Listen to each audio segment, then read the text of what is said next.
8th April is the date today, and it's a Saturday. It's the reason why we are here. Good morning, Uganda. Thank you for tuning in BTM TV. My name is Idrissa Muwonge, always here by God's grace, with the think tanks to deliberate on matters pertaining to the development of our country. A lot is happening, has happened this week.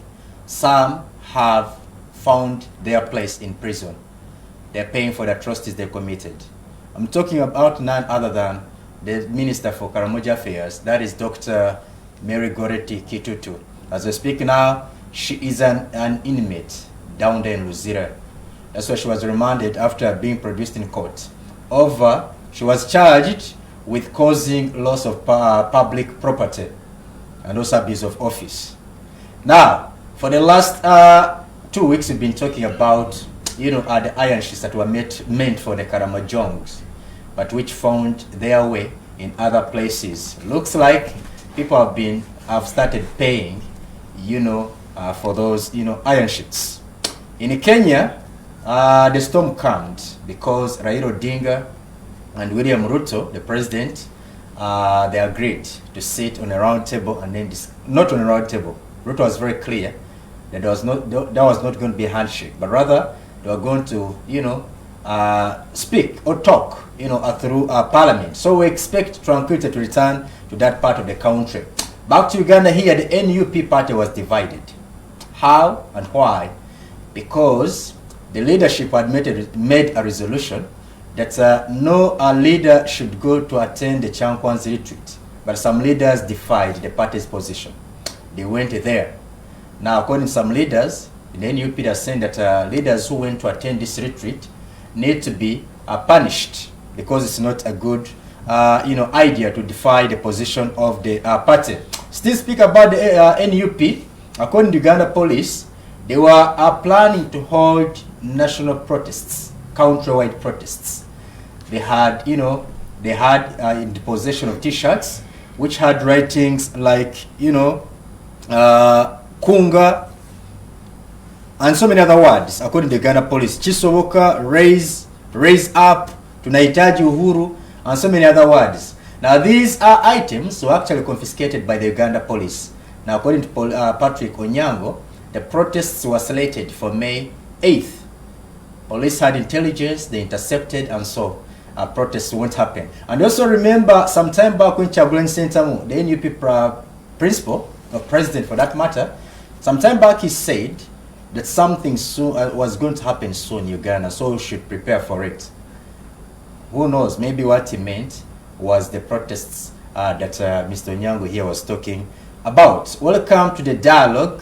The guests are already here. At my immediate right, I do have Alvin Mutebi. He is doctor, actually, PhD. He's a PhD. He's a founder, a member of this show, and he's a conflict analyst. Good to have you, sir. Good to have you. Long time no see. Yes. We've been there. We've been trying to look through a number of things, but as a proud founder of the Dialogue, I am really happy. How's life in the world of PhD? Actually, we enjoy a lot of privileges because we have a number of expectations. People expect us to be very knowledgeable, and people expect us to have independent. Do you mean those expectations? Yeah, of course we do. Okay. Of course we do. Okay. That's why we always bring you and we continue, wanting to have you here, because having a doctor is not an ordinary, thing. I also dream to become a PhD someday, and inshallah I'll become. Of course. I also have Mr. Lukanga Musanje, Lukanga Moses Musanje. He doesn't need much introduction. Has always been on this show for now, I think 3 times. He's the chairman of NUP in Njeru municipality, and he continues to defy the police's, orders not to put on the beret. I wouldn't want to see them, pick you up from our premises here someday. Good service, sir. Thank you. I will start on that very same note, that I'm a law-abiding citizen, and we fellow members in NUP, we are law-abiding citizens. We only say that the law shouldn't be segregative. Okay. It is good to arrest someone with a cause, it is not very good to prioritize the law or patriotize it, using the police to fight patriotism, law patriotism. That is not good. Now, if you say putting on disability is criminal, please cite the law, take me to the courts of law, Okay. where justice is expected to be served, and let me serve my sentence, or let me be decided to be breaking the law. Number one, that was number one. Number two, sorry for today, I have come late, and it is not because I intended to be late. But if you look at the budget, alternative budget that was declared by our leader of opposition, Yes. opposition in parliament, it was a human rights-based budget. And the number one priority was transport, in that sector. So today I've come late because, as the leader of opposition in parliament put it, Ugandans lose 52 days every year in jam. In traffic jam. In jam. Now, if you That, calculate is that is an almost- indicator of economic development amongst the people, meaning that so many people possess cars? Shouldn't you give government? That credit is for that? Africa's problem, thinking that having a car is a sign of development. It isn't. Clearly, no We poor, see in clearly the- no poor we man see- can. we Mr. see- Lukanga, let's be realistic. We No see poor in the man can developed afford a countries, car. we see in developed countries, ministers going to parliament on a bicycle. The minister of Japan does that. I know, The but- minister of Canada does that. I know, but realistically speaking, a car which What you don't want to consumes say fuel, is, what you don't want to a say car is- which consumes fuel. What you don't want to say is that the government has failed to plan for the roads in the country. That's why this jam. These cars come from Japan, and the rate of jam in Japan is not the same as it is in Uganda. Okay. So having a car is not a sign of development. It is not. It is not a sign of prestige. But it's a sign of That is the financial mentality comfort. of African countries. That's the Anyway, mentality of African countries. let me introduce. So- Okay. No, you should continue. Maybe you So, want to say something up. my important brother- as your opening. As a country, we need to rethink what we need to do as a country to go forward. Okay. Mr. Tim Levy Akonapesa is also founder member of this show. He's been lost for quite a long time. Good to have you, sir. Thank you very much. Good morning to the viewers. I'm more than delighted to be here today to share very important issues that should uplift our nation Okay. and cause a change. I should start with you. Yes. Let me take you to Kenya, our neighbors. And I have a reason why I began with you, because you also have some interest there. What was happening there? What was your, what thoughts did you have about it, about the protests that Baba, had masterminded? Now, how it is going to end? Unexpected way. Normally comes up with protests, and then when he gets the attention of those in charge, those in power, they sit somewhere and then they resolve issues. Some people have started terming him as being selfish. He's a bad loser. Even when he loses, he finds a way how he can maneuver his way to get closer, to the highest office. There are some people who have, interpreted the things that way. I need to hear from you, Mr. Tim. Thank you very much. As far as Kenyan political affairs is concerned, you imagine that we just came out of an election. And of course there were a lot of, allegations about possibly voter, safety. Some of them did not believe that the results could come in such a manner. But also with the fact that the political, players at that time were people that had a proper picture of the politics of Kenya. When you look at William Ruto, and then you look at Baba, these are veteran politicians. These are people that have been in the system, they understand the game. And for the fact that we had a winner come out, I remember sharing, I think, with you, when you consulted me on which one was supposed to come about. I gave you my own opinion. Yeah, and you lost. No, but I did not lose, because I told you that William Ruto. You were for Baba? No, I was not for Baba. I was for William Ruto. And of course, I knew from the angle of strategy. He's been a two-time deputy, president. He has guided and also aided the victories of the former president, Uhuru Kenyatta. So, yeah, giving a basic. And you think it was a fair win? To us, it was a fair win. Okay. Everyone had him. Of course, you go in with expectations. But at the end of the day, it is strategy. What do you have to present to the people? So, the outcome, of course, you know that the statements from the senior man, Baba, were not right. He came out and said that visibly I was rigged.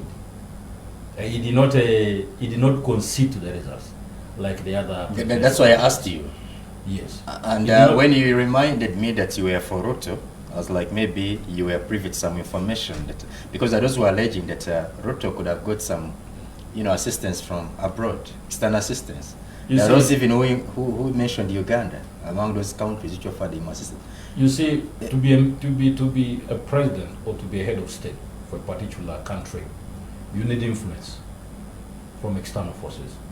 Now the influence is that if you have a good, proper line system of governance and you have influence within the other members or the other heads of state, of course you always bound to get help. You can get aid in form of finances and then guidance in how you can take on your opponents. Now, the two candidates, the Raila Odinga and William Ruto, had their own influences. So the expectations of Raila Odinga were that he was the favorite. And he knew that he had won the election because he had the backing of the former president of Kenya. So of course, you can have the backings and you can have the high expectations, but you can never underestimate your opponent. Because if he knows deep root mobilization, then he can limit you on this. And if he knows how the system runs, he can beat you. Let's talk about the protests now. Now the process, when we talk about the protests come out as a result of not conceding the defeat. You know that ever since that scenario or that occurred, we have been having a series of events. We've been having cases taken to High Court. We even so I think the East African Court they had wanted, but I think they were advised not to consider that aspect. But then you see from the former, you see from the leader, Raila Odinga, that there's been a bit of resistance to concede what happened. Up to now, he's not fully accepted that it really happened because he had expected to have been the next president of Kenya. So the demonstrations coming, of course, that most of the African countries, most of the countries globally are facing inflation. We can't dispute that angle. And this is caused by a series of both physical, active war, and then there's Cold War. You see there are alliances being, formed to fight against those that are trying to, pose to become threats. So with all this, you expect fluctuation in most of the, prices in commodities, and the demonstrations are based on that aspect. That there has been, hike in prices of commodities in Kenya. There's been bei ya unga ilipanda. Yes. So for them, they're saying that the prices of fuel and then the prices of unga have gone high. What is the common man left with? And this is a man. Policies. This is a person that is the president. Yes. Who had a slogan, as in a hustler. So they expected him to fail for the hustlers, do things that are really going to help them survive. But now you are president, 7 months, in office, and then here the prices of the food, because Wakenya wengi, most Kenyans are feeding on unga, the prices are going up. You are not, helping the hustler, the person you said you're connecting with. No, you see, you also count, as a head of state, you don't expect to perform miracles within the first year of your leadership after you assumed office. We always talk that there's always a damage factor from the past regime. What are you inheriting? What are you looking at? What policies are you going to reform? Or what policies are you going to come up with, to suit into the environment that has been set? Because if you inherit a good economy, let's take for instance the one of the United States, then you know that these are proper streamlined systems that work. They work automatically. Whether there's a head of state, whether there's no head of state, they will continue running. Now, within the African setting, you know, politics in Africa is perceived differently. We have the democratic approach, then we have the autocratic, you know, kinds of leadership or governance. Now, give an example of autocracy. No, I don't want to go deeper. Please. I don't want to go deeper, but I'm just giving you an insight of what is happening. Now, for Kenya, you imagine that there has been lots and lots of scandals in the past, in the previous regime. Now, in this one, they have come in with a different set of people that first need to adapt and understand the system. Most of the people in this, you know, in the current government hold a lot of higher qualifications, PhD, master, you know, 3 masters. So the people perceive that they were going to do, you know, certain things within a short period of time. But of course, you have to adapt and understand what you are getting into. Okay. There's been a bit of subsidies on trying to streamline, and a series of meetings have been going on. But I'm happy for the approach that the current president has taken on, William Ruto, that we have accepted a dialogue. But it's it's called a non-partisan kind of meeting. Non-partisan, no, bipartisan, which means that we are not involving in any kinds of or any acts of handshake, no political talk. If it is to discuss the constitution and policy reform, let's handle that. But again, he's missing his word. He's missing his words. Remember, previously he had said, he had even termed, you know, Raila, Kitendawili, and no, but of course, you know, the exchanges are always there. Even when you see Raila's, you know, kinds of leadership, even in the past governments, you have always seen how he has always exchanged with different heads of state. Okay. The pressure exacted on the former president Kenyatta until it led to the handshake. Okay. Now the handshake is that with what. So Ruto is not succumbing to that. Yes, the handshake is what led to the division between Uhuru and William Ruto, his deputy. There was no coordination because the other party comes in and then forms a division so that he can easily, you know, he plays a smart politics. All right, thank you. Yes. Alvin, Yes. conflict analyst, you are. Let's go to Kenya where there were protests. They claimed 3 people, is it? Property was, you know, distracted, and so many other things that happened. But there's light at the end of the tunnel because the 2 leaders have agreed, you know, to meet. And like Mr. Tim told you, there's some conditions, you know, that Ruto has said. This is not going to be a usual, you know, meeting that you've had with previous presidents, where you put some, you know, you pushed the late Kibaki, and then you joined government as prime minister. When you pushed Uhuru to the wall, he invited you for a handshake, and he agreed to support you in the next election. Ruto is not succumbing to that. Thank you so much, my brother Idrissa, and I also acknowledge submissions from Mr. Otim. But there are a lot of underlying factors that we have to really put ourselves to.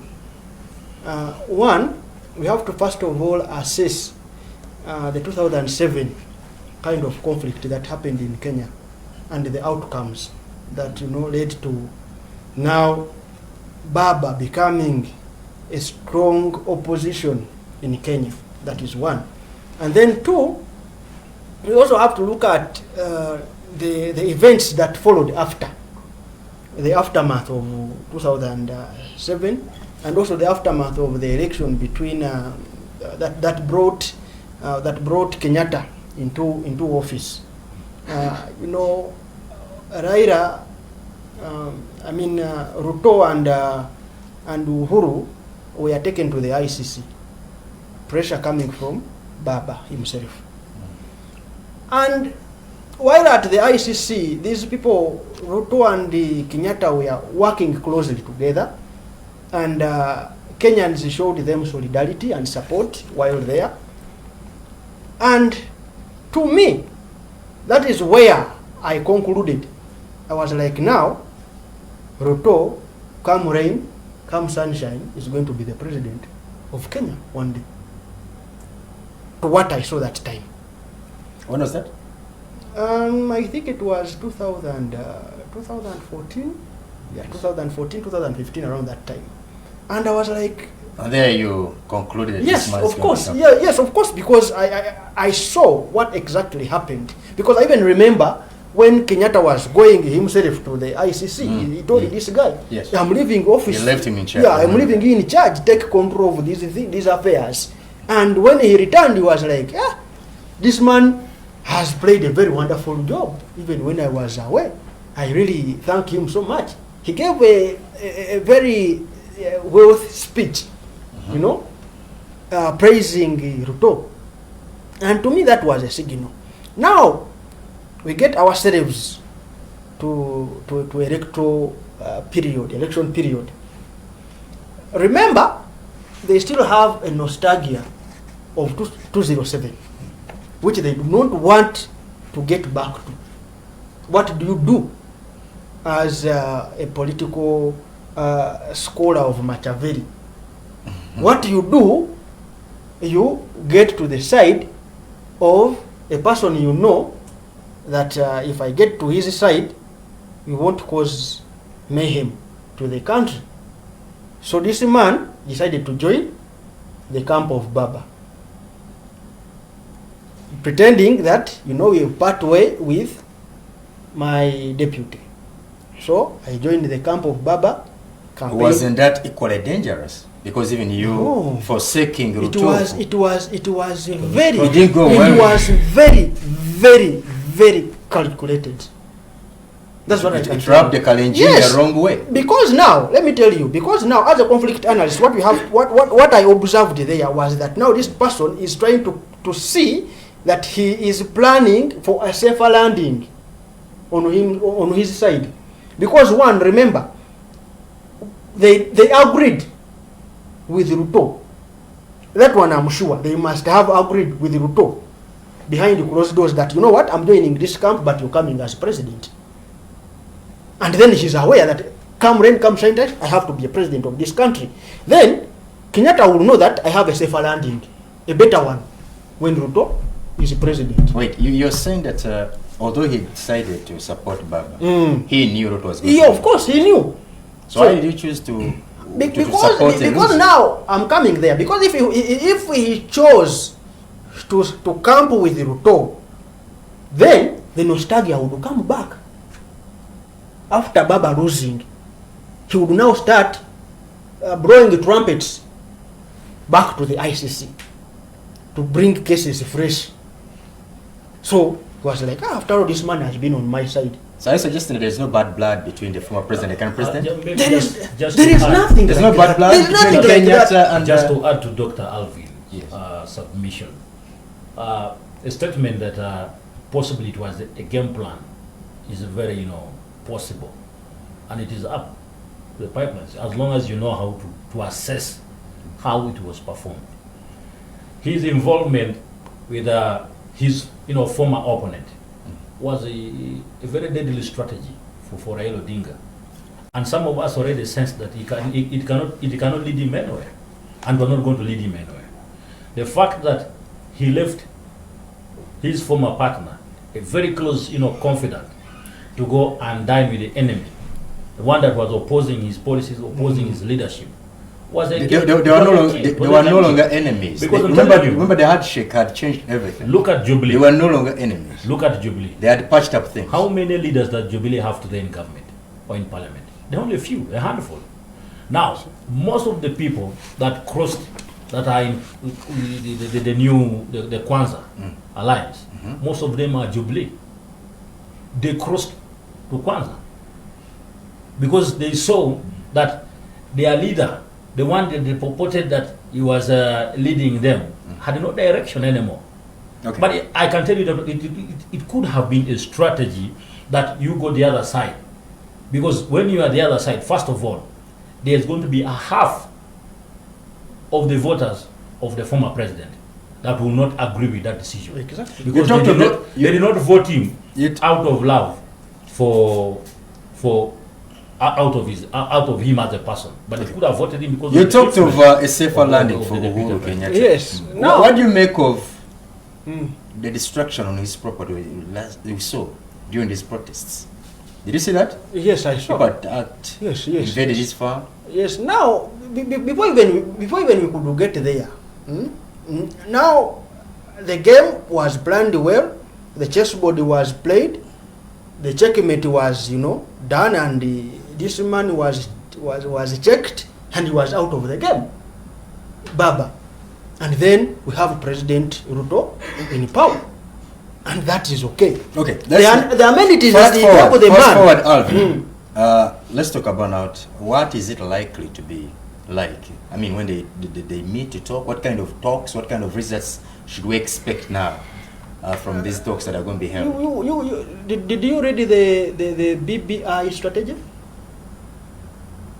I would employ the viewers who are interested in this kind of discussion to read the BBI strategies, the Kenyan kind of strategy that Kenyatta and Ruto had brought to see that they bring Kenyans together. They call it the bridging what? Building bridges.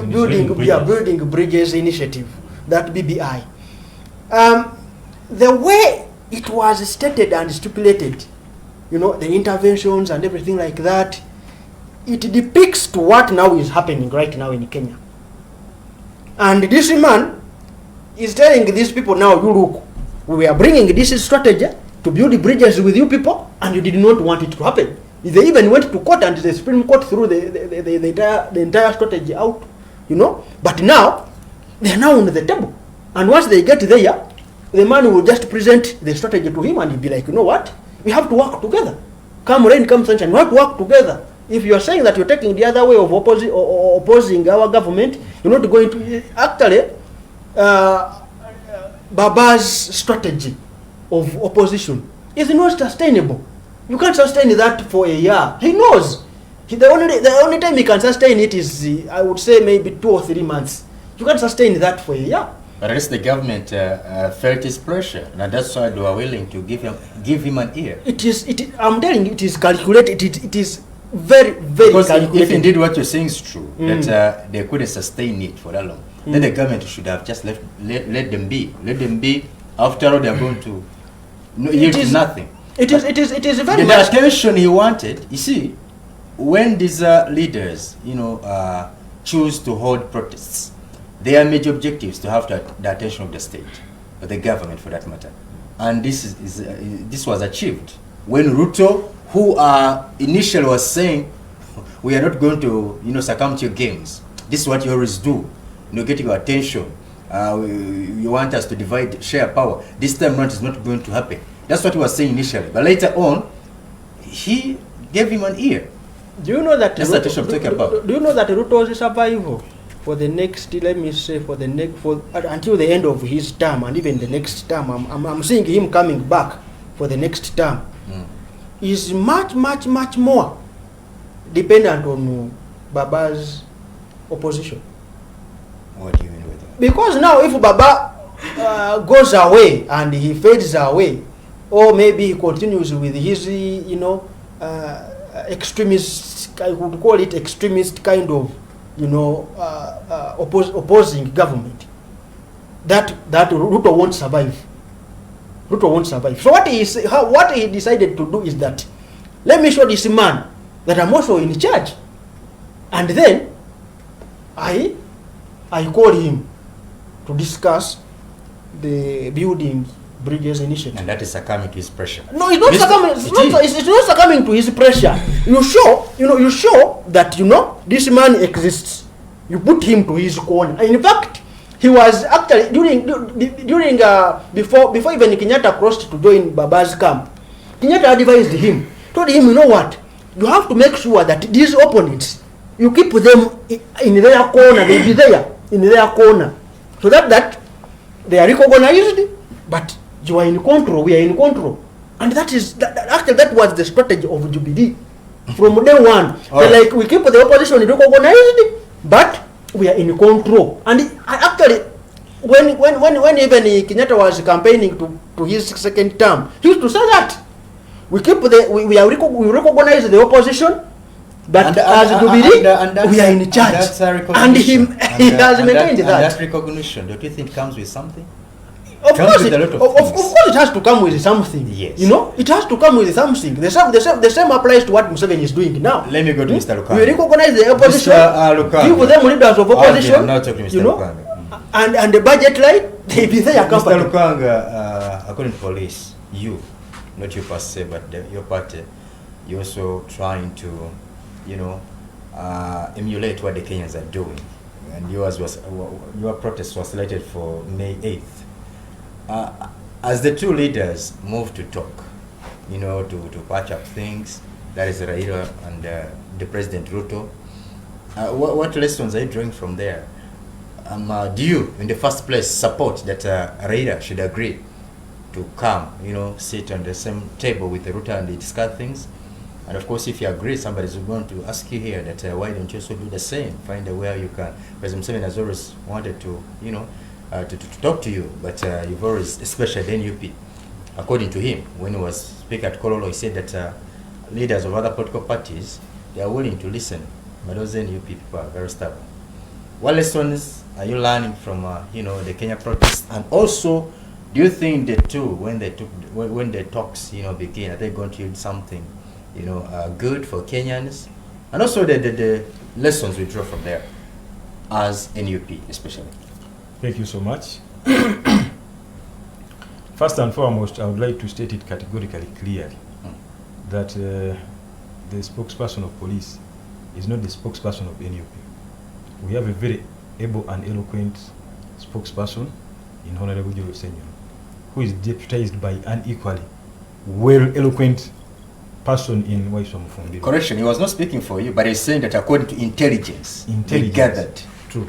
They gathered intelligence. It is what I'm trying to say, that when Baba was planning those demonstrations in Kenya, and the demonstration is an anecdote of the law. Demonstrations are permitted by constitutions of the countries that govern them. So in Uganda, equally, a demonstration, if you announce a demonstration, it's not against the law. Police is just supposed to come and protect you people from destroying people's property, but not stopping you from a demonstration. When I borrow the words of Dr. Someri Arap Ruto, he said, I condone all those that are joining the peaceful demonstrations to destroy property. And there are these people who want to hide in the peaceful demonstrations arranged by Baba to try and destroy people's property. He did not stop the demonstrations. We saw what has been in Kenjojo, where our chairman of Kunga, Uganda, yes, he has been arrested in a manner that it is deserving for the police officers who arrested him to be arraigned before the court. I would say that in a manner that is deserving of the police officers of the country to be arraigned before the court. You're not supposed to use excessive force when you're arresting a citizen of the country. You're not, and that is by the law. There is a process through which you're supposed to arrest a person. Announce yourself to him, declare the crime he has committed, and tell him where you're going to arrest that person from, in a place gazetted by the constitution or by the law. So the manner in which those officers arrested our chairman, Nyanzi, is deserving of them being put before the law. That being said, now, you know, I already said in the law there are two elements. There is actus reus and the mens rea. What goes on in your mind when you're doing something? Before the judge identifies that, they will not let you be guilty of that charge. Now, if we go as Kunga team to mobilize Ugandans outside Kampala, is it illegal? It isn't. It is you look at it as the same way General Mohozi is moving around the country making birthdays. He's making a political statement. And by law, that is illegal for a general of the army to engage in active politics. Now, I wonder where police is to think that the general is going to commit a crime and they don't arrest him. The point is, the law in Uganda is a cobweb. It doesn't arrest big people it only arrests small people. Are we blaming the law here or its enforcers? I'm I blaming think the law might be innocent here, but maybe it's enforcers. I'm not blaming anybody. I'm saying the law in Uganda, the big political players use it to their benefit. It is in the instance through which General Muhoozi breaks the law. The other day he committed treason by tweeting about attacking Kenya. We all know nothing happened to him. The father apologized on his behalf. In a criminal law, we are not satisfied with that. In criminal law, the apology satisfied. In criminal law, apologies don't matter. We saw what happened to Kenya when he killed that guy in Arua. I mean, he's Kanyamunyu. Kanyamunyu killed. Was it Akena? It is Akena, yeah. And when he went to up country in their homeland, he threw Matoput. He was forgiven. But the law didn't see that Matoput as. The Constitution says any act or any norm that is against the law, to the extent of that nullity, it will be null and void against the law. Against the Constitution. If Matoput didn't work with Kanyamunyu now, he's a free man. Now, if you want me to go deeper into that, Matoput is recognized by the law. It is recognized. You read the Constitution. The Constitution says that any act or norm that is against the Constitution shall, to the extent of that nullity, be null and void. Now, in criminal law, you can't kill someone and you go and apologize to that person and the law will let you live.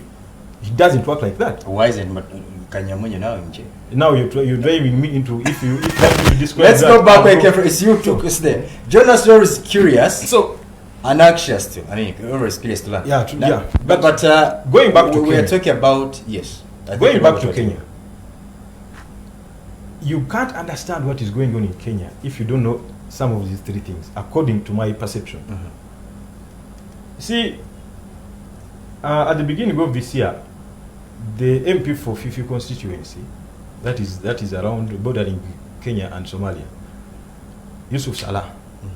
Yusuf Salah said, you see, he made a suggestion, and it went viral to the whole nation because he made it on the floor of parliament. He first made it on a funeral, then he made it on the floor of parliament. That we have got a good leader in Samei Ruto. He's a young man. We shall lose him if we don't extend the term limits, the presidential term limits. Now, it is not a bill before parliament, but it is a suggestion. It speaks to the mind of someone. Now, these who are in the opposition, like Raila Odinga, who is 75, and Rigathi Gachagua, Kimani Ichung'wah, they are like, is this the president's mind or is this an individual's mind? There are people who are anxiously waiting for Ruto to serve his term, and they also come in. These people are 55, 60. Such that by the time Ruto outruns his political term of office, let it be 2 terms, they will be 65, others will be 72, and they can still have a chance for running for presidency. Now, if Yusuf Salah comes up with a statement like that, it rattles people in the opposition and in the government.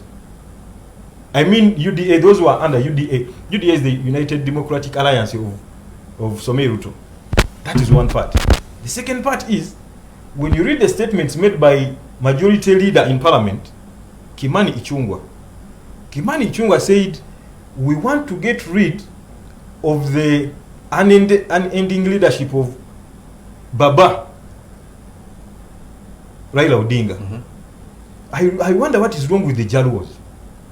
Jaluos, for us in the other parts of Kenya, we have changed leadership. We changed from Arap Moi, we changed from senior Kenyatta, we came to Mwai Kibaki, I wonder why you people, the Jaluos, you're not changing. It is time, in this regime, we change that. We want to negotiate the exit of Baba from Kenyan politics. Let me answer for them here.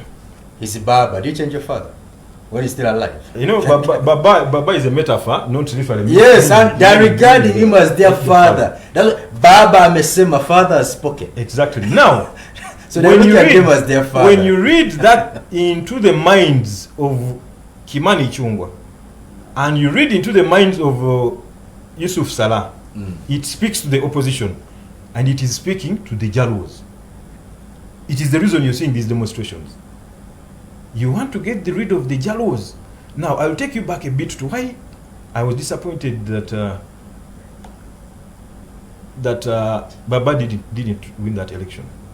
There is a beef in Kenyan politics where the Jaluos believe that they are being sidelined from the national affairs. Politics is revolving around other tribes, but not the Jaluos. Now, it is an equation that Uhuru Kenyatta tried to solve. Although, like the professor, the doctor said, that he didn't win, he was playing his political jargons. Whichever jargon he was playing, he was right. He wanted to put an end to the political tribal beef that is brewing in Kenyan politics. The Jaluos have never led the country. If you go back down into history, in the 1960s, Jaramogi Odinga was offered presidency of Kenya when Jomo Kenyatta was in prison. He said, no, I can't lead this country when my father in politics, my leader, my elder, the better politician than I am, is in prison. Now that is an attachment the Jaluos have against the Kalenjins. And so many Jaluos hated him for that. But I want to take you very fast, Mr. Lukano. Yeah. Now that you've talked about Kenya, let's come back here. You raised something very important, the unfairness that you cited, among the political actors. Here you are, the NUP being witch-hearted, yet on the other side, the first son is, traversing the country in his campaigns. I want to also talk about the divisions within your own party. Some leaders, as they speak, they are attending the Chankwanzi retreat, where local leaders were invited, district mayors. Your position, the party's position, was that we are boycotting this. But nevertheless, you saw some leaders attending. This kind of defiance from your own, why is this leaving the party? Number two, there are some followers of ours, including myself. We have been, curious and wondering what kind of message Mr. Chagwenyo Principal was trying to put out there through his song, Narumas. Personally, I've always said here, I've never loved any musician in Uganda more than Bobi Wine. Yeah. Every time I listen to music, I listen to it, ever since I was a kid. Now, in this music, of course, it was so political in this song. And there are those who believe that he was attacking the Mengo establishment, who never supported him. I don't know whether you listened to the song. You did? I was the first to listen to it. Okay. Yeah. So, there are those who believe he was attacking the Mengo establishment. They never supported him. Number two, there are those also who think that there are some leaders within his own party, and even mention names, the leader of opposition, Mr. Mathias Impuga and others. They are the ones that he was swinging at in that song. Narumase, whatever goes wrong, don't blame me. I've warned you. Things like that. Who is he fighting? And generally looking at the divisions within your party, the youngest political party, is this going to see its 50th birthday already? We are worried. Thank you so much. Tell us we shouldn't be. You see, in the fourth estate, the fourth estate can make a country or break it. Now, your choice of words as the host, not only you, I'm saying those that sit in the fourth estate. You are clear the fourth estate. You mean the media? I'm talking about the media and the journalists. If you say in your analysis that NUP is divided, it is not divided at all. Now, that is the perception it could be of the host. Mr. Lukan, I first showed you. Here you are, the party declares that we are boycotting the Chankwanzi retreat. Some leaders go to attend it. The Mukono mayor attended it, and there's another deputy mayor, I think, from Wachiso. He even went on to say these words that I'm telling you. He said, look here, I am looking out for my people. They're the ones I care about. Some leaders in the NUP, they even go and meet leaders in the NRM. Why is it that me, when I go to attend the retreat, where I'm going to, lobby for my people, what mistake have I committed? So these are things that I may answer you. And they pushed me to the conclusion that they are divisions. If I may answer you, yes, that a party stands on ideologies. I wanted to bring that narrative to you through my dissection of the issues in Kenya. But again, you have cut me short. although I didn't want Because to. in the interest of time. Yeah, And in the interest of our time, viewers and know- I'll accept. And you have another big story you're going to And topic you're going to I'll talk accept about. that. You see, for us in NUP, our first ideology is we look at Uganda as Ugandans look at Uganda as Ugandans, not from the political party you stand. It is why NUP is a child of people power. People power is Article 1 of the Constitution of Uganda. That power belongs to the people. It is irrespective of what your NRM, your DP, you are a people of Uganda. And I'll use that word, a people. We are a people. We are not supposed to be, putting the interest first of the country. It is not General Mugisha Mutu who keeps on saying it.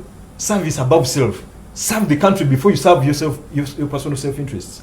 So, in that bracket, I'll ask, in the systems, political systems of Uganda, where does Kyankwanzi fall? It is the same question we keep on asking. We see ministers going to bow in Kapeka, where there is a one General Salim Saleh. The question is, we are not hating Salim Saleh. No, it is not. But who is Salim Saleh in the politics of the country?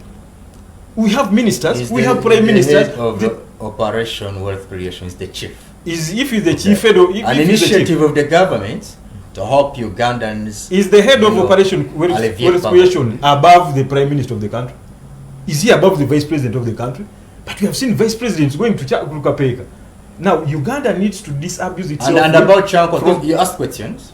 And if you allow me ask... You see, in Chankwa, it's a leadership training institute. Listen a bit. There are some rhetoric questions that you ask for the interest of the viewers, and you're not asking the host to answer you. Am I right, Doctor? A rhetoric question. I thought you were putting them to me. No. You are the host. I'm not supposed to ask. No, it's fine still. Because so, that is a rhetoric question. Kyankwanzi is a camp for leadership in NRM, not for Uganda political parties. Tell me how many political parties have held their sessions in Kyankwanzi, apart from NRM. If you go back down into history, in 1970, in the 1970s, when President Richard B. Nixon was the president of US, he was impeached for trying to destabilize political parties. The doctor will agree with me that political parties are a foundation for the development of the country. The more you disorganize one political party, a political party stands for views, emotions, and aspirations of a particular group of people in a country. Now, the more you destabilize that political party, is the more you're destabilizing the country. It is the same thing that is happening in Kenya. Those statements that Kimani Ichung'wah made, the statements that Yusuf Salam made, are the ones that are disorganizing the Jaluos. Now, it is the Jaluos that are calling Baba, Baba. He is a representative of a constituency of the Jaluos. Political parties are made with emotional feelings behind them, ideologies behind them, among other things. Now, you may change the ideology, but you can't change emotional feelings a political party has about their leader, and the reasons as to why it was formed, and the response and the obligation that political party has towards that particular region.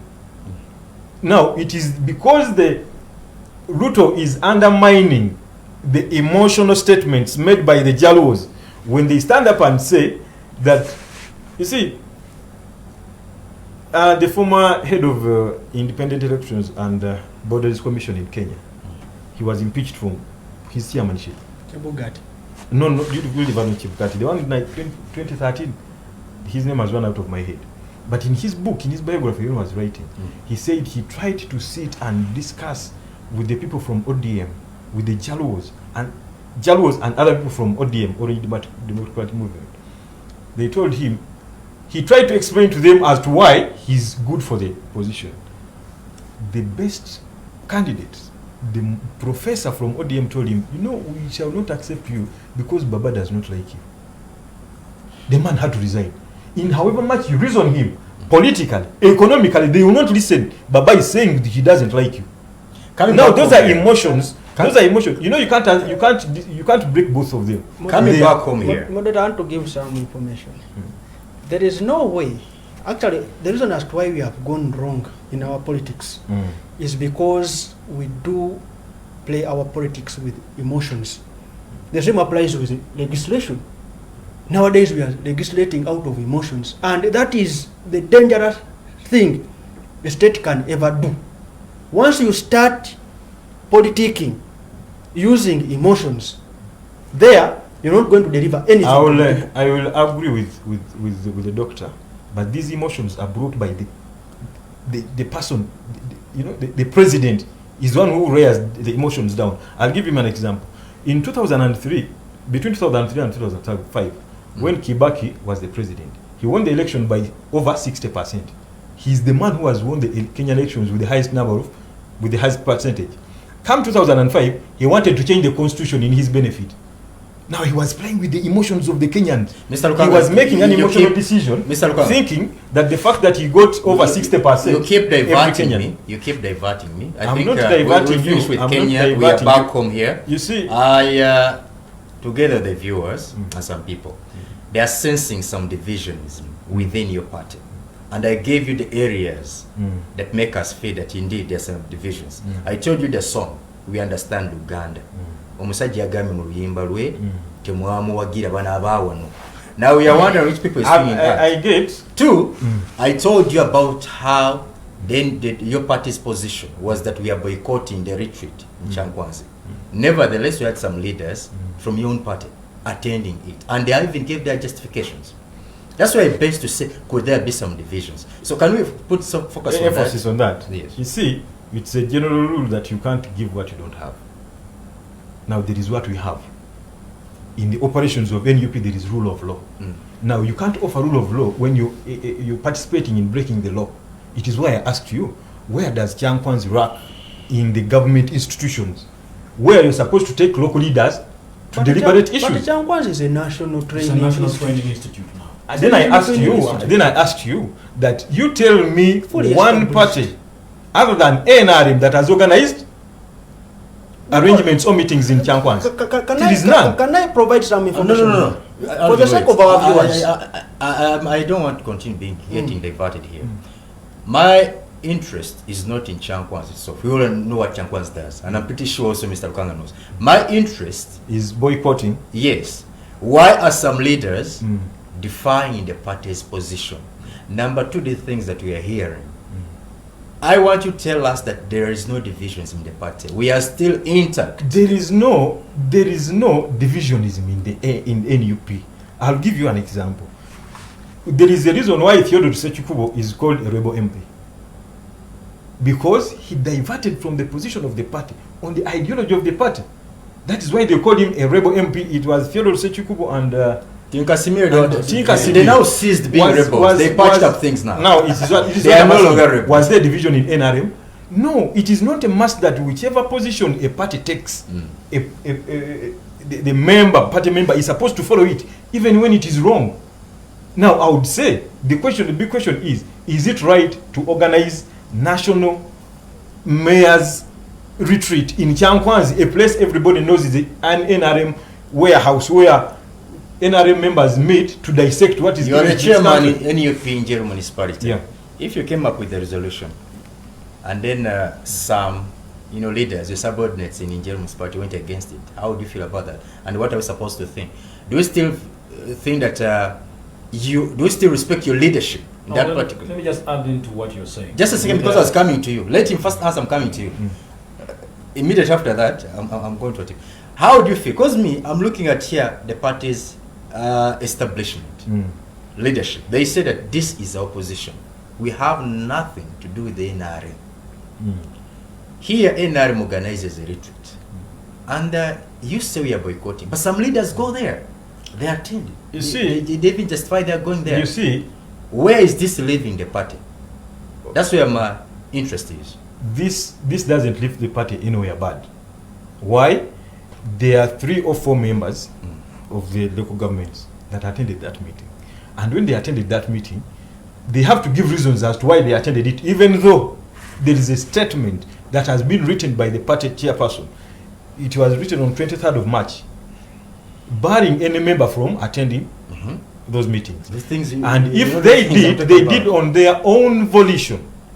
Now, that does not mean that the party is disorganized, though it is not. No. Thank you. If I take you back to the other thing you are asking me about Nalumansi.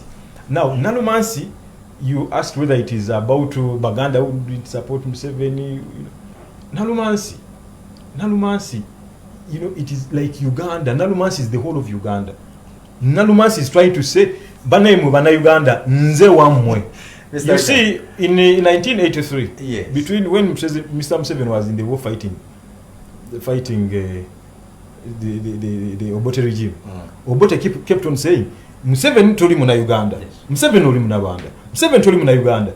Now, when Museveni won the battle, won the war, in one of his speeches, he kept on saying, I kept on wondering why Obote was saying, Museveni oli Munyarwanda, Museveni oli Munyarwanda. Now, if I'm Munyarwanda, so what? He didn't respond saying, I'm not a Munyarwanda.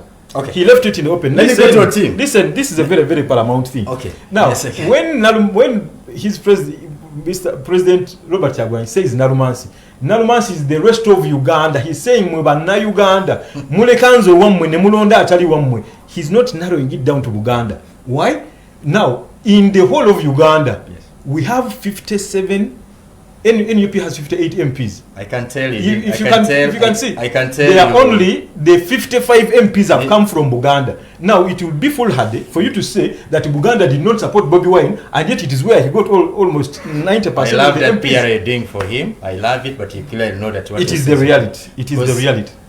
For the benefit of our team who doesn't understand, Luganda, in his song he says that here you don't love me. When I cross and I go to Busoga, they gave me a name. He mentioned the name that was given. When I go to Iteso, they gave me the name. When I go to Acho, they gave me a name. But here, where I was born and raised, you don't, love me that much. That is what is contained in the song. And now Mr. Lukanga is trying to play a lot of PR and he knows what to say. But Mr. Lukanga has raised something very, very important. The unfairness we are seeing. Here they are, NUP organizing, even though they were going to organize, to mobilize across the country, like that one of theirs, Kunga. Here, police intercepts them even before they start. But on the other hand, we have General Muhoozi, a serving UPDF general. He continues to traverse the country and nobody's stopping him. Isn't this double standards, really? I don't know. You see, when you bring it in that angle, at times I tend to withdraw a little, because you see, the politics of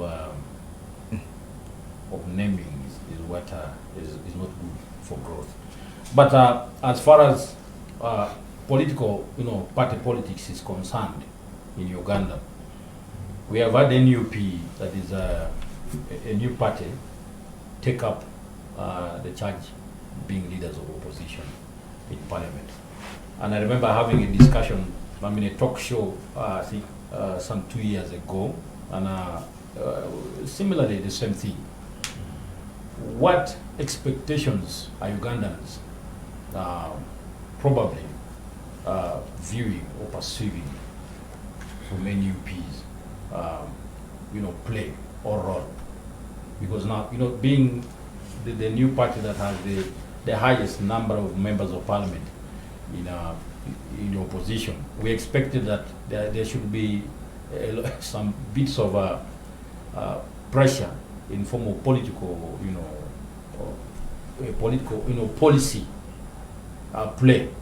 That's the angle that we're looking at. Now, when you take me to the internal fights of NUP, I presume that me who's not subscribed to NUP might not have full details, but I can give you on the basic. I was not asking about. I was not I'm coming to the other, because you asked me a broader question. Yes. So I'm just giving you what I possibly know. Now, when you look at the politics, the principle of NUP plays, it's very different from the one that the current president and the chairperson of NRM party, play. Now, there's like I described, there's politics of the democracy, autocracy, and so on. Now, if within your party system you fail to handle crisis as it comes, and you want to use emotions or emotional sentiments to send to your subordinates, then you're not a good leader. look at the two parties, or let's say look at the political parties in Uganda. We always had conflicts. NRM came up, we had rebel MPs, the Serekos, the Sekikubos, the Magago. But today, they still subscribe to NRM. NUP also have their own differences. There's a lot that has come to the public media, but of course, they also have good PR teams. We can't, cut off their angle. Now, on the fact that, now I'm coming to what you're asking me, about the general having the freedom to attend events, and then possibly telling me that they are denying the opposition leaders the same space to explore, or rather to pass on their messages. How or what criteria are using to pass the message? Is it more of a peaceful resolution, or rather you want to incite the public? The same scenario that Kenya, exhibited. Now, in Uganda right now, Ugandans don't want to hear anything about violence. We want peace. We have, for the first, time for the first time in a long run, is when we have had peace. That you can walk literally from one point to another, and you don't hear any sounds of gunshots. That's not what you want to live in. You can ask. I've interacted with South Sudanese. They will tell you, my brother, you're in South Sudan, but you should thank God that you can live the next day. So if the general is moving and he has his events, he should be moving in a capacity as the special operations, a special presidential advisor on, special operations. And if he has his agenda and is passing, how is he passing it? The fear that possibly the government has is that the principle of NUP is coming, and then alongside passing the message, you are inciting the public to turn and become violent. That is not one thing that the government will support, because we have the public, order management bill that was passed and was endorsed. So we have to differentiate this and know that what do we want first as a country. If NUP should come, we want NUP to come and guide the government. We had the iPod. How many people boycotted the iPod? Even the current president of FDC, Patrick Oboyamri, boycotted it. He said we're not going to be part of the iPod. But the iPod was generating ideas, or rather would help government in reforming policies. If I may interject for a second. Yes. iPod was not generating any ideas. In the reign of Semuju Nganda as the leader of opposition. Are we going to exhaust that debate about iPod? No, we can't, but I'm giving information to what my brother is trying to say. That iPod is not generating ideas that can help the country. During the last parliamentary session, when FDC was the leader of opposition, they suggested that whatever is talked about, reached on consensus or conclusion in iPod, should be implemented in parliament.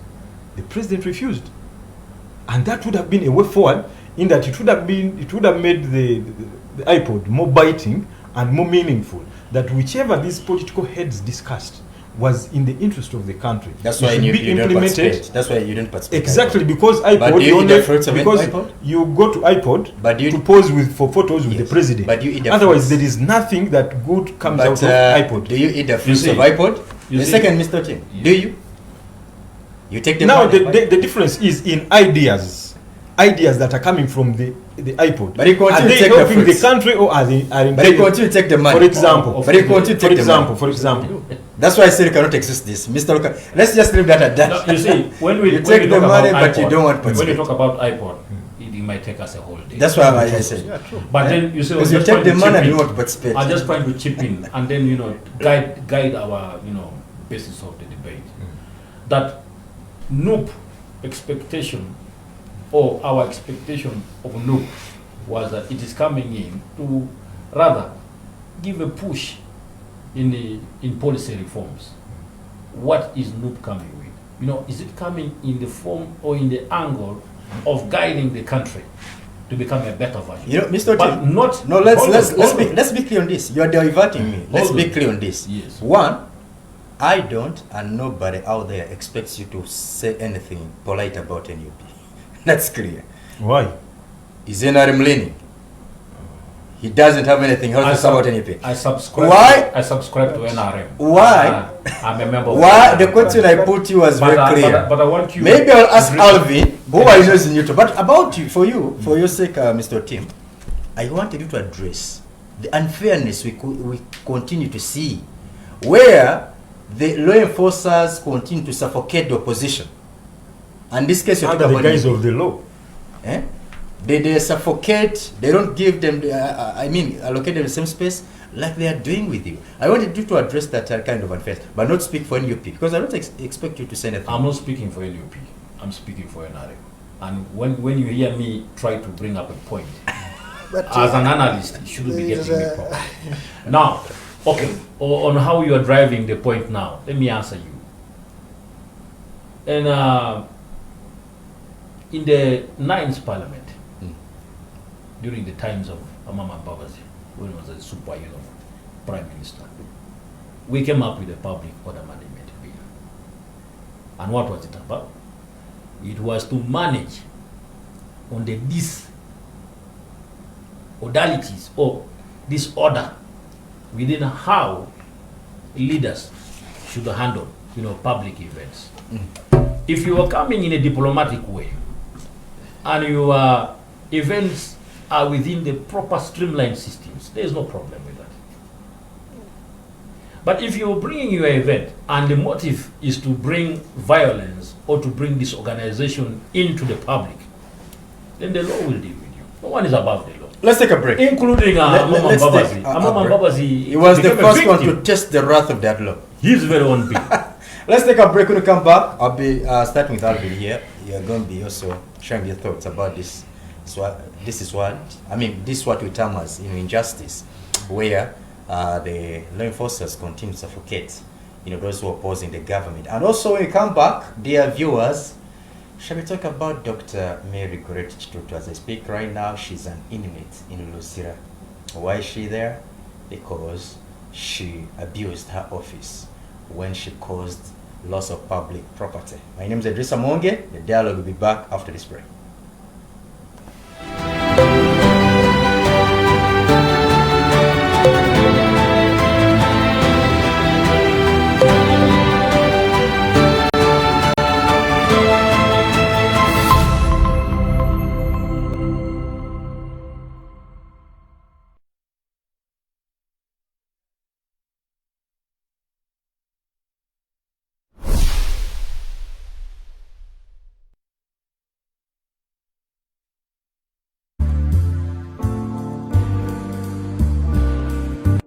Are you looking for a one-stop center to host your conference or meeting, wedding parties, workshops or seminars?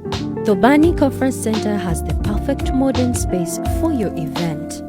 We have spacious outdoor and indoor space to accommodate over 1,000 and below 150 people, offering free lighting, LED screens, free sound system, free chairs, free Wi-Fi, and secure basement parking space. Drop by at Cafe at 2 and we will be at your service with our finest coffee, espresso, cappuccino, and cafe latte. Enjoy incredibly delicious meals, grab a milkshake or a cocktail juice. Only at Cafe at 2. And that's not all.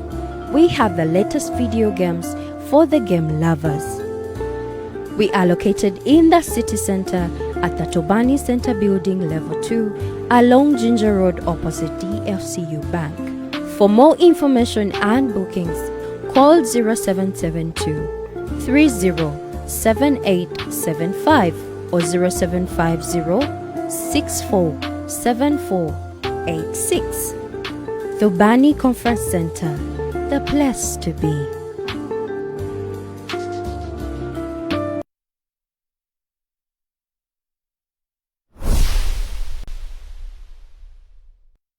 Are you doing business? Is it on small scale or large scale? Do you want to reach a wider audience of potential customers? BTM TV is supercharging your business at very affordable prices.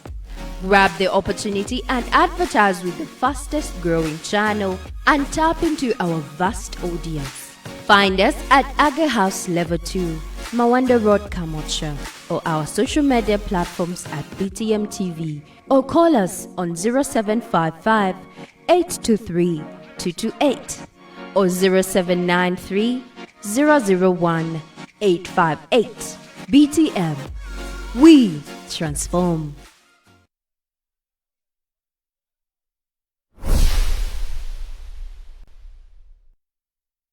Don't miss on BTM.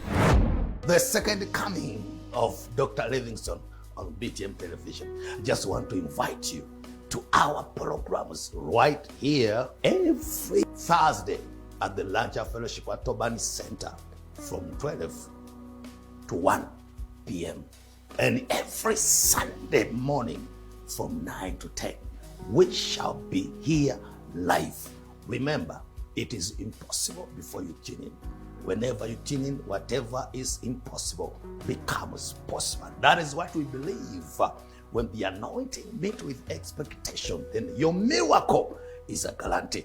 You cannot afford to miss this powerful service on this great network. God bless you. See you here. Sit back and relax with BTM. We transform.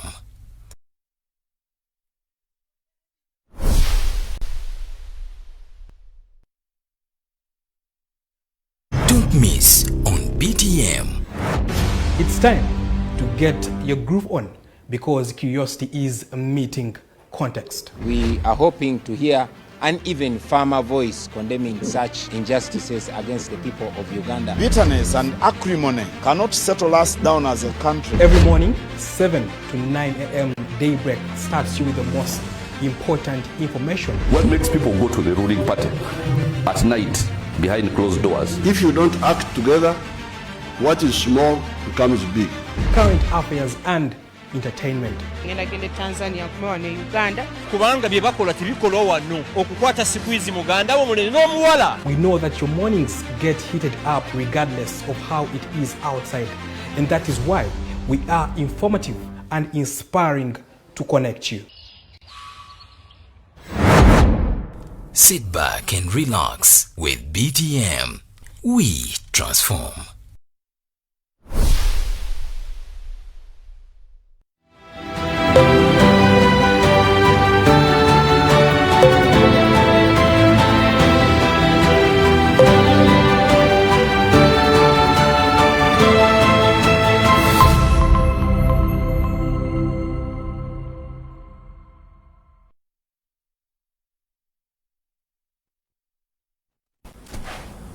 Thank you so much for staying with us. You're still watching The Dialogue. My name is Idrissa Mwonge. Still here with Dr. Alvin Mutebi, Mr. Musanje Rukanga Moses, and also Mr. Otimulevi Akona Pesa. Before we went for the break, we were trying to talk about this apparent injustice, unfairness that we are seeing on the side of the law enforcers. Here, some political actors, on the other hand, whereas they are traversing the country, moving peacefully without any interceptions from the police, the opposition, they are never given that space. Why does it continue to look like that, Mr. Alvin? This gives even these, opposition people, even when they lose the election, they are never satisfied. They don't concede defeat. Yes. Because of this unfairness. We are speaking this on the backdrop of the arrests. Mr. Rukanga looked at it as dehumanizing the arrest of their coordinator, Mr. Nyanzi. Yes. What we saw happening in Western Uganda. We never see this happening on the side of the NRA, even when they organize. Police instead comes in to give them protection. But opposition, even if they just contemplate protesting, police will swing in action. Mr. Idrissa and the dear viewers, Uganda is actually suffering from one problem. The separation of a state and a political party in power. That's why we're having problems. Now, state the police is also battling with that kind of analogy. They are like, now which is which? You know, because now if you come and you be like asking them, have you organized yourselves well? They will tell you, we are in government, we are in the system. You know, today as I was coming, somebody tried to interfere with my movement. But these days, if you have somebody above there, you just make a small phone call and things go smoothly. Okay. And that's what happened. I had to park at where this fire brigade headquarters. I parked there, and things. You left your car? Yeah, and things move on well, and nobody is bothering you. Nobody is even asking you, just because you have somebody above there to to sort things out for you. So that is where we are having problems now. As as I was making a study towards the 2021 elections on how on POMA, the effectiveness of POMA, the Public Order Management Act, I realized that majority of the political parties we have in this country do not even put in these letters, the ones that you guys are requested to present to police asking permission to hold your gatherings. They were saying that police stops us from gatherings, police stops us from doing what. I asked people, do you really show me copies of these letters, that police stops you from gathering? You write to them. If I may inform the doctor. But if I may let them inform you. In a second. Doctor, these police, the POMA Act does not ask political parties to ask permission from police. It is to notify police. Those two things are different. I'm not saying the Constitution already gave us the permission. Quote me well. Exactly. Quote me well. I'm not saying that it is asking for permission. I'm saying the notification, the letter that you send to them to notify them that we are going to have this kind of arrangement here. Even NRM, they don't have those things. They don't have those letters. They don't have them. Those notification letters. I went to Chadondo, nothing. I went to NUP, nothing. I was at Najana. In fact, I stayed near Najana. I went to FDC Najana, nothing. The problem is that alone shows that the problem is once you now if you go to FDC as Dr. Mtepi, you're asking for those letters as who? Because you can't just What about this, Mr. Alvin? Last year in December, the NUP alongside FDC organized prayers at Sharing Hall, and before they were not allowed to enter by the police. Yes. Police came and intercepted them. Yes. This is a building they were going to enter, gather there, and then pray. But still, they were intercepted by the police. So what do you say about that then? Let me tell you. Did they also need to first seek for permission to go out for prayers? They don't need, but in a closet, we have what I found out. I was coming. That what I found out is that the POMA Act was made very ambiguous, and the ambiguity in the Act now gives the enforcers a leeway to now go beyond the threshold. And in going beyond the threshold, these people are now affected. It brings us back to the other point that I made, that we have a problem of creating a discrepancy between a state and a political power, a political party in power. A political party in power will use the state apparatus to oppress the opposition, because they know if we don't oppress these opposition members, one time to come, we will also be the opposition. So they use all of the apparatus available, be it laws, be it police, be it money and infrastructure, to put them at a sideline. And that is what this NRM government has done. Like, technically they have done that. But now to these ones, if they bring such technicalities, your role is to find a way of penetrating this kind of technicalities. For example, these people have been having they have been having online sessions whereby information has been reaching people. These days, Honorable Chagulanyi is not allowed to have concerts, but his music reaches our homes and we listen to it. We've been discussing his music, which was produced, even the video is not yet out, but we listen to the music. But If he says that I'm going to have a concert here, they won't allow him. Accepted the political message because it was a political. Of course. So they don't allow him. Last time he had a concert at his home and it was online and we watched it. So those are some of the areas where you can, venture into and the message will reach the people.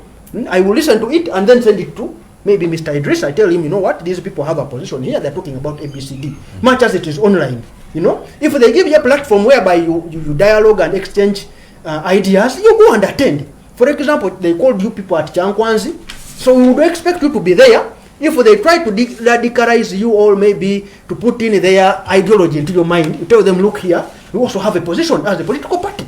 They did not say that we are calling leaders of NUPA and maybe mayors to come and you subscribe to NRA. No. But this is a statement that Mr. Chagulanyi has always made. We cannot sit and talk with our tormentor.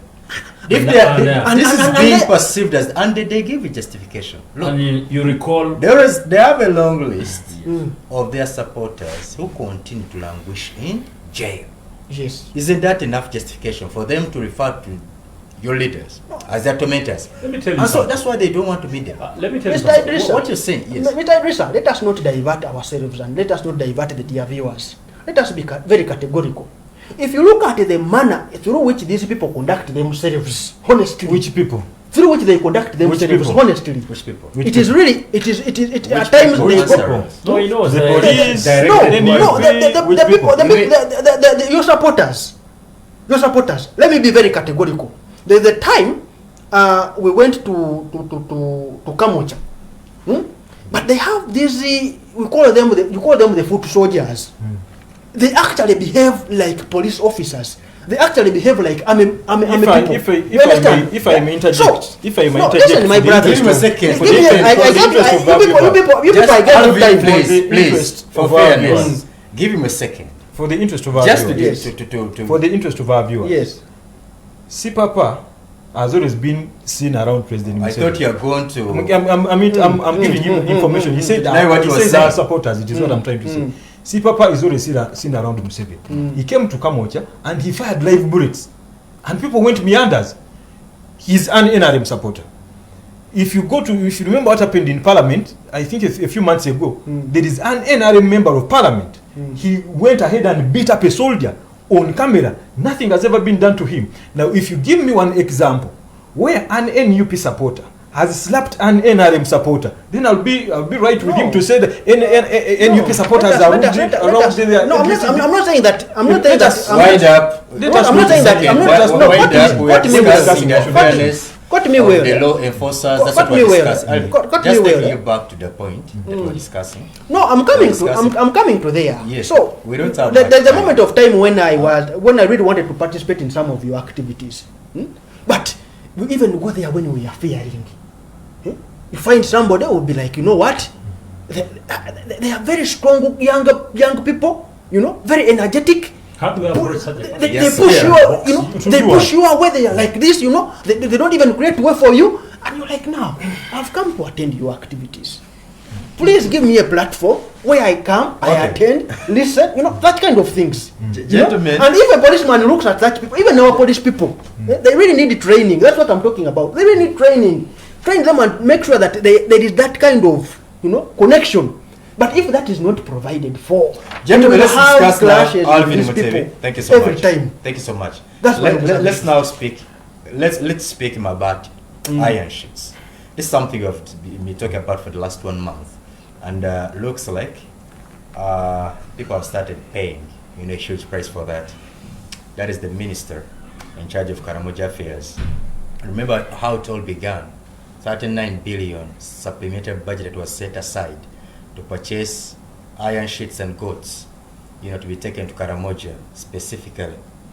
But here in February, in February, some iron sheets that the minister had ordered for that were meant to be taken to Karamoja were found in possession of her family members, where they were putting them on the market, including her mother and brother, who were apprehended, but later on they were released. That's how it all began. We came to know that there are people who had benefited, from iron sheets. Some have come out to say they're going to refund, others have denied, others have even threatened to, sue the minister for character assassination because they are questioning the motive in which she was giving them, those iron sheets. But Alvin, I need to start with you on this matter. This is more important than what we were discussing. Okay. Because I saw what we were discussing earlier. You had, a certain side you are taking, and you are, anxious at defending it. But here, why I'm putting this to you first, you and Karamoja, you saw how those people are living. And this initiative of the government that it came up with, taking especially goats to the Karachunas there. Yes. These are people who were committing atrocities, invading other people, other pastoralists.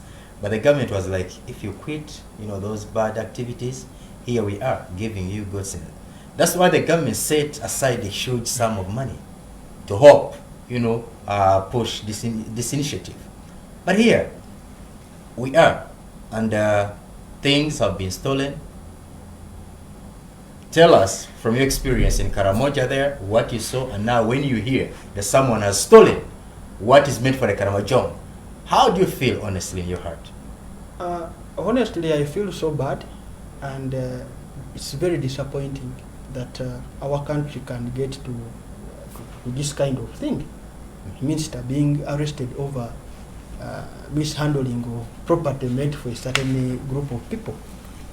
But I would ask myself, how did the minister come to such a conclusion to say that the people of Karamoja, they really need iron sheets?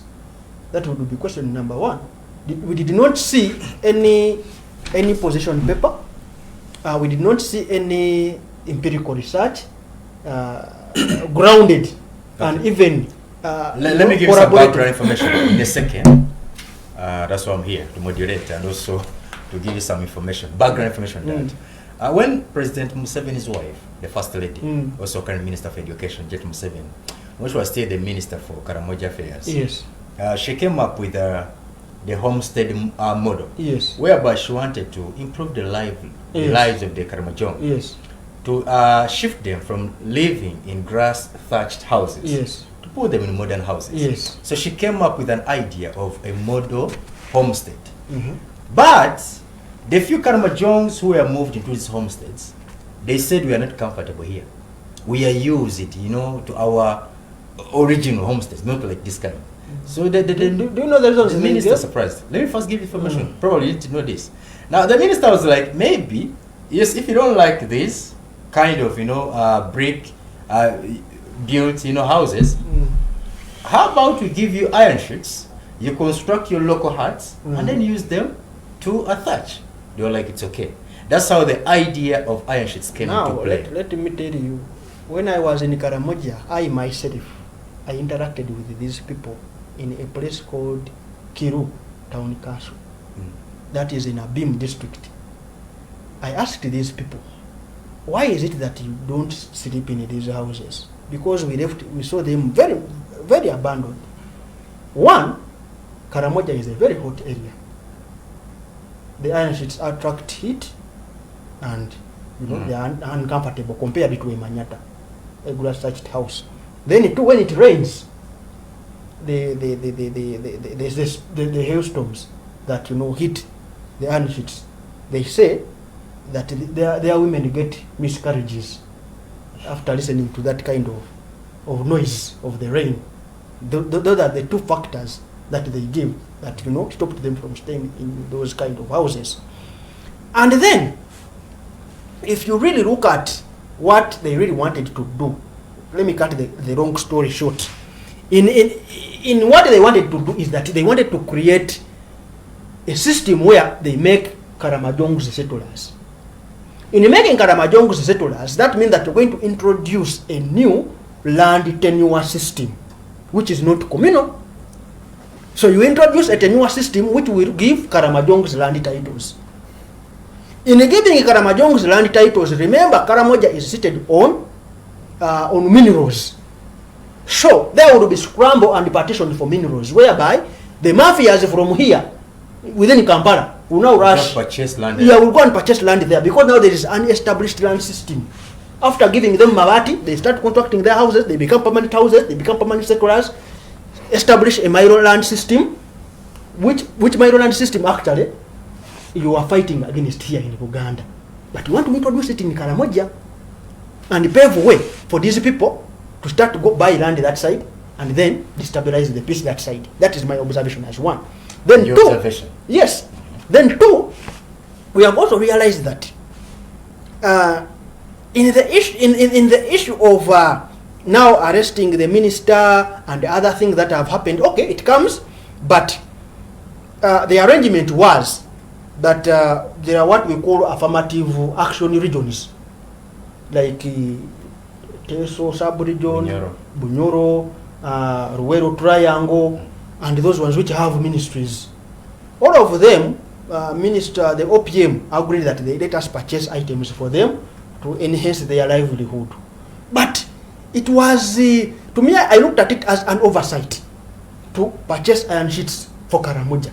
Because the factor which is affecting Karamojongos right now, it is hunger. It is actually peace and security related issues. As I speak now, in the corridor of Nakapiripirit and Napak, that corridor that connects to Amudat, serious insecurities are happening now. People are dying. I received a call. I mean, if I don't know, I will share these things with you.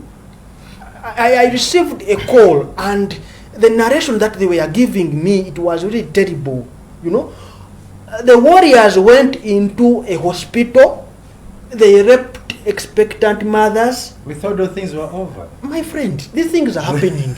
These things are happening. We thought security returned that part. Let me inform the country. They raped pregnant mothers, the ones expecting in that hospital, that in the corridor of Napak. They killed the nurses who are attending to these younger mothers. Do you understand? They raided the Karachunas. Yes, they raided, and they crossed through Amudat. They crossed to this side of Kenya. You understand? Now you are here discussing issues of Mabati. Okay. These people are not interested in Mabati. We are not discussing only Mabati. We're also discussing the Karachunas goats, because the government felt that if we give them the goats, maybe which type of goats are you sending them? You are sending them goats from Angola. Which goats are going to die? They even died when they were in Iteso. And besides, last time I was here when we were discussing these issues of Karamoja, and I told you there's even a time BTM through the technology that you have here. You called me online, and we discussed these issues. Yes, and we discussed these issues, and I told you that the president was in Karamoja doing an investigation, doing studies. Where is the president's report from Karamoja? The studies that he made. Those studies would inform interventions. The minister would come here and tell us, you know what? The president's study is here and it is informing our interventions. We are purchasing Mabati to give to these people based on the recommendations we got from the intervention made by the president. That was not done. They purchased Mabati. After purchasing Mabati, she realized that Karamoja has a few homesteads that can... The minister? Yes, she realized that Karamoja... That's why she chose to divert. Then, yes, of course. She realized that Karamoja has a few homes which really want these iron sheets. So the iron sheets were so many compared to the homes we have in Karamoja. You're justifying the minister. That is obvious. Okay. That is obvious. Mr. Tim, yes. That is obvious. Those are your uncles you're talking about, right? Yeah, my uncles, relatives. Yes. Possibly that side. Yes. Some time back, personally, I was contemplating suing the Attorney General over Karamoja. Why is it that you continue to have street children only from Karamoja? This is, you know, a forgotten, the government of Uganda has deliberately forgotten the Karamoja, which is unconstitutional. But somebody advised me not to. But Mr. Otim, yes. Alvin here is trying to say that this was not a good initiative the government had come up with, giving the Karachunas goats. This would have allowed them to settle down.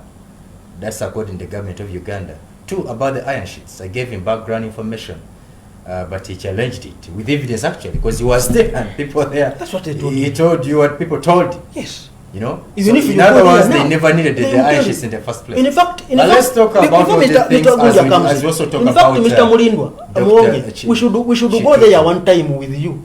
I am willing to facilitate you. We go to Karamoja, you see the environment. You will come back and tell the dear viewers. Tim, take it over. Thank you very much, my brother. You see, when you look at Karamoja as a sub-region, it is one region that has been totally isolated.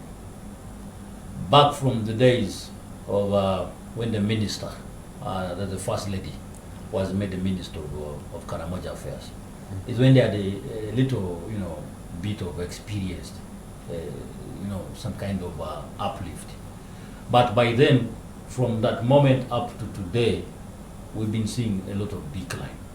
Now, when you talk about Karamoja sub-region, of course, there are certain parts that are a little lifted. The town settings, the urban places, have a little bit of, services closer to the people. And those are a little, bit of civilized people. But of course, you have different settings. We have the Iteso there, and then also other, other tribes, seated within the areas. Now, Dr. Alvin possibly is raising the matter of the other communities that are isolated from the urban settings. But when you look at the children in the streets and how they perceive and how they behave, now those are the communities that are far, miles away from the urban settings. Now, those are the people that we're looking at. We're not looking at the town, the town people or the urban people. We're looking at the rural people. People that live in communities, that live in manyatas, community, kind of settings, small families. Now, I would also want to disagree with the approach government was using in identifying iron sheets as a possible solution in a state where Karamoja is affected by anger. You don't take iron sheets as the solution. You would rather advocate for what Karamoja sub-region needs at the moment, and how do we handle it? You involve the stakeholders. You involve the district leadership of Karamoja. I have a friend, the Minister of State for Disaster. She's actually from Karamoja, from Honorable Nyako. Yes. These are the people that you should involve to tell you exactly what in is fact, affecting she Karamoja. said she was surprised to see such things happen. Yes. She wasn't aware. Some statement she mentioned when I consulted her said I am not aware about, She was and I very have not been surprised. consulted. Now, these are the people that you need to involve. We have the Minister of Minerals. That's Lokiri, I think it's from Karamoja. Involve these people. These are the people that know their communities. These are the people that know that we don't need iron sheets in Karamoja because of this and this and this. Actually, we don't need imported goods from Angola. We need seriously. You see, the environment of Karamoja sub-region is semi-arid, almost desert land. So you don't need goats that cannot that are not resilient to that particular climate. And this is something that I also need to raise to the viewers. I don't know. I think the president will get to know. Karamoja sub-region should have its natives, the people from the origins of Karamoja, should be made the state ministers to manage the affairs of Karamoja sub-region. You cannot bring a person that doesn't know the affairs of Karamoja, that is not oriented in the cultural settings of Karamoja sub-region to handle, that is a special sub-region. It is something that needs to come out of the kind of aspect that they are into a much civilized and modern setting. It's like making you a state minister for Bunyoro affairs. Yes, I don't know Bunyoro very well. I need to go and orient myself and get to know. But if you put me in my sub-region of Teso, then there I can tell you that I can manage because I know most of what the criteria to handle. Okay. Now, we have Honorable Anyaku. We have Honorable Locres. We have MPs that are able to understand the affairs of maybe they're not Karamoja interested. sub-region. But I wanted to hear from you about... before I even go to the other that you want me to say, this is something that has really pained me. I have relatives in Karamoja. But even the MPs came with their minority report. They came with their position. Yes, they had a press conference. They have Karamoja parliamentary forum. Yes. I saw that. Now, if the government, let's say the head of state, should look into this matter, that Karamoja sub-region needs the people that have the knowledge and the orientation of Karamoja as a sub-region. You cannot make who is in Nandutu part of the Karamoja, Karamoja affairs. She doesn't know basic information. All right, Mr. Tim, thank you so much. So that alone should be something that we should first look at. Okay. Before then we can come and handle the other problems and issues, crises that I've never are, seen a minister that are governing. So Janet Museveni. And I think you even got to know about Kitutu just of recent. Other than that, Mr. Mungi, we but are still having ministers for Karamoja going to prison. As we're talking about iron sheets is a broader thing. Honorable Goreti Kitutu is just a sacrificial lamb. Yes. Sacrificial her when she was the superintendent. I'm telling you, she's a superintendent. She was the superintendent. She's a superintendent, but she also has a supervisor. She has the boss. This is a lady. That falls. Who, you see? let me answer. For the benefit of the viewers, let me pass this information. Maybe you don't have this information. If the Prime Minister came and officially tendered an apology. You need this information, Mr. Tim. Yes. This is a lady who was summoned, just like they summoned other ministers, before the parliamentary committee that was responsible. She didn't attend.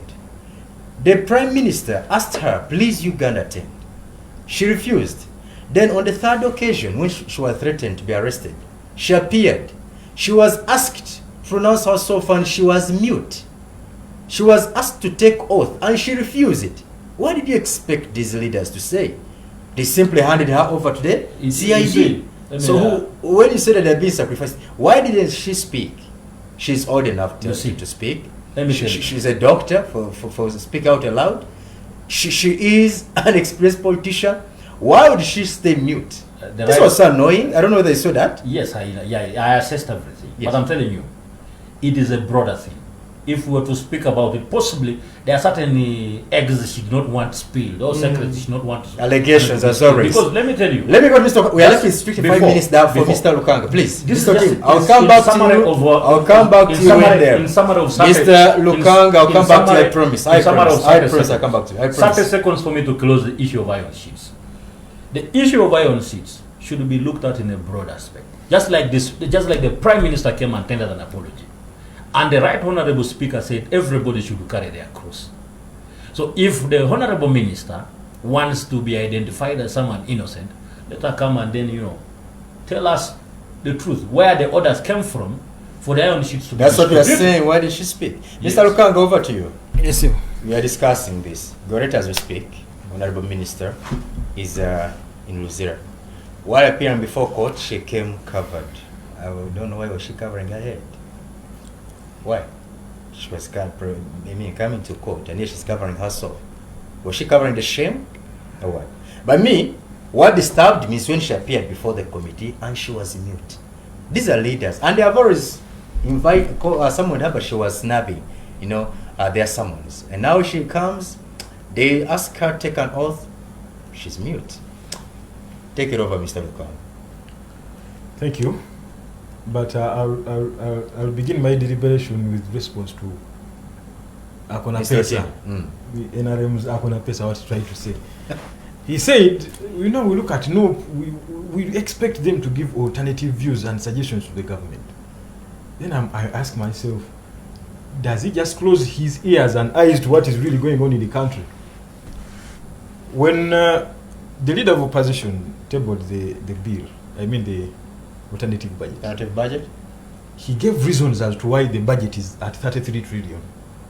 He said that every financial year, 10 billion is lost through corruption and theft of public funds. 10 billion.